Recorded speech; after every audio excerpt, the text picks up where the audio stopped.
Welcome back to the Football Terrace. Hit the like button. Make sure you are subscribing to the show. Some big transfer news and stories to talk to you about today.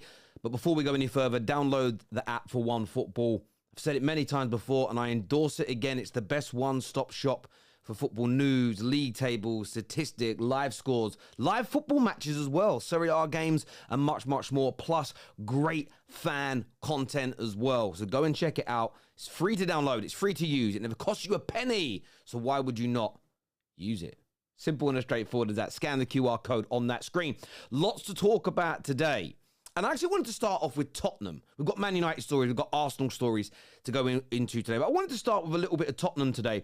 And a story that the Evening Standard have republished stating that Spurs are set to make an opening bid for the Aston Villa star Jacob Ramsey. It says Tottenham have reportedly seen an offer for Ramsey rejected by Aston Villa. The Champions League-bound Villa are in the process of selling a few academy graduates ahead of the Premier League season and looking to comply with the profit and sustainability rules. Well, obviously, we've seen Kellerman go to Chelsea already.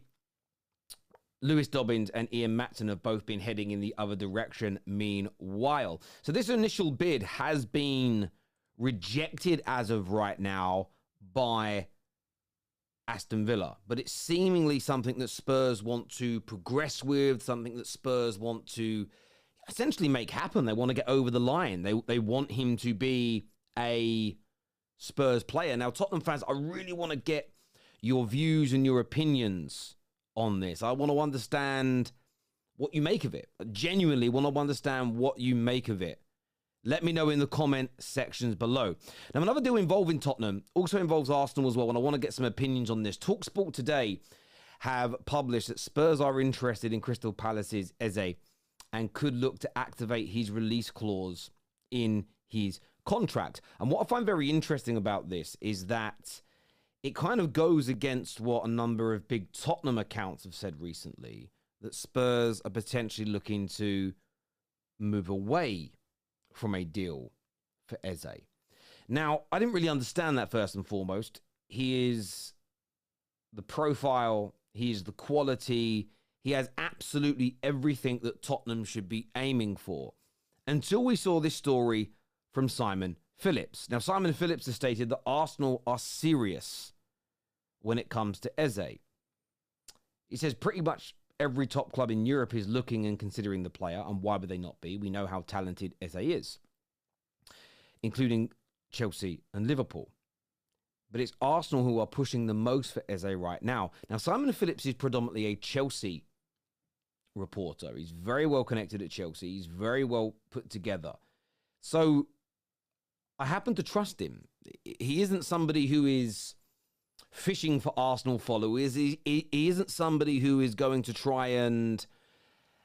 I'm not saying journalists all do this, but there is definitely, do you know what? It's a loose story to Arsenal. I'd like to grow in the Arsenal fan base. I'm going to release a story. I'm not naive to that sometimes being the case. I don't often think the foreign press does that. I don't think they really care, if I'm being honest with you, because the Argentine journalist who broke the news of Julian Alvarez to City, who broke the news of Enzo to Chelsea before any other journalist did. I mean, it's not as though everybody's following their every word now on other deals.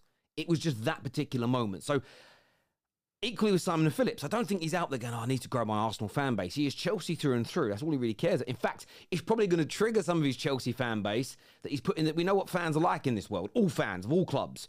If they see a journalist they respect putting out positive news for a club they dislike, they typically take it out on the journalist. So that's why I happen to trust the report.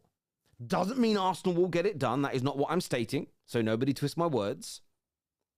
But I do think there is some validity to this. I do think there is the possibility that this could certainly happen.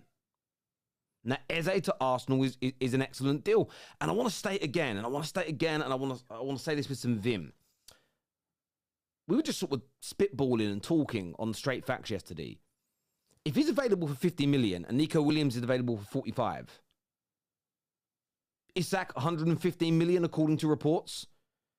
In my humble opinion, Arsenal should be trying to sign all three. Sign all three, and I believe they win the league title next year. If they sign those three individual players with the quality they possess, with what they already have, they will have more goals, more creativity, more firepower, a bigger and stronger bench. I think they go one further and win the Premier League next year. Gooners in the comment section, let me know. Rivals, where is Eze going? Lots of top clubs looking at him, but according to Simon Phillips, it is Arsenal who at this particular juncture are leading the race. Now, staying with Arsenal, there was a report that came out last night about Riccardo Calafiori being of interest to Arsenal amongst other clubs. Now, Matteo Moretto here has quote tweeted the tweet from AFC Stuff and essentially stated that Arsenal have shown an interest. Okay, Arsenal have shown an interest at this point, along with a lot of clubs in Europe have shown an interest. But essentially, it's all been caveated with there are no negotiations at this point. And as brilliant as Arsenal have played recently, as big a club as they are, I've got the same opinion about them getting Calafiori as I do Chelsea. I don't see him leaving his native Italy. I don't see it. I wouldn't like to see him go to a Premier League rival. I'm a Man United fan. If he comes to England, I wouldn't mind seeing him at my club. I'm really impressed with him at the Euros. Yes, there's some rawness. Yes, there'll be some mistakes. He's a young man making his way in the game. But there is potential, and I think he could become a very, very good player. Man United are probably in the situation where, with us looking at Branthwaite and looking at a few others, maybe we need some more experience, and you've got to get that balance right. But Arsenal have that experience in Saliba and Gabriel. But I just don't see him leaving Italy at this particular juncture. But you may have different opinions than that. You may see it a very different way. Let me know in the comments section below. Now, moving on to Manchester United, this story has come out that United have discovered the Manuel Ugarte price tag after their bid was rejected.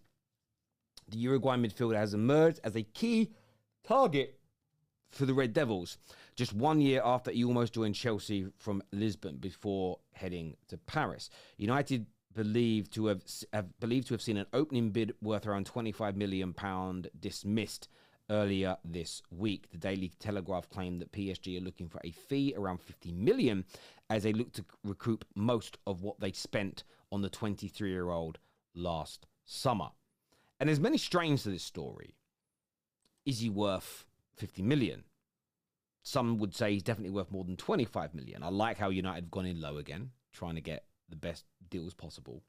There's also the other train of thought, is he good enough? He's gone to Paris Saint-Germain and he hasn't seemingly delivered. PSG are willing and open to allowing him to leave. Does that mean he would work at Manchester United? Well, potentially. This idea that because it didn't work at PSG, it won't work at Manchester United is flawed. It's as flawed as the reverse of that. Man United once signed Veron, who was considered a world-class player, and it didn't work out at Manchester United. Man United once upon a time signed Diego Forlan. It didn't work in England, but when he left and went to Spain, he was an absolute hit. And we have seen this before. There were people that never believed that Granit Xhaka would be good enough to play in a midfield that could win a league title. He goes to Bayer Leverkusen and not just wins a league title, but completes history, makes history, completes something of greatness. So, and you, the viewers, and I'd love you to do this for me in the comment section. Give me some other examples of players that didn't do so. I'll give you a very famous example. Thierry Henry was considered a flop when Arsenal bought him. Didn't turn out too bad, did it? And I'm not suggesting that Ugarte is going to be Thierry Henry, but I'm just stating that just because it hasn't worked at PSG, to write the 23-year-old's career off, I think would be crazy. Everybody was thorning after him a summer ago. What, are all those people now going to admit they were wrong? I don't necessarily think they were. But as ever, look, I want your views and your opinions. I like that Man United have started off low balling. They're asking for £50 million. It'd be interesting to see what we can do. The reports state that United want to try and bring two players in for around 80 to 90 million pounds before pre-season starts, which is a couple of weeks away, about a week and a half away, 10 days or so until that begins. United want to bring in a couple of players. And if it was Ugarte and it was Branthwaite, and they're the first two players to come in before pre-season, there's also talk of Joshua Zirkzee, with AC Milan seemingly close to securing a deal for Lukaku, that could be the one to watch. But as ever, look, people, you know how much I respect your views and your opinions. It's really important to us. Get them in. Leave that in the comment section below. Until next time, people, take care. Goodbye. God bless. And I'll see you all again soon. Peace.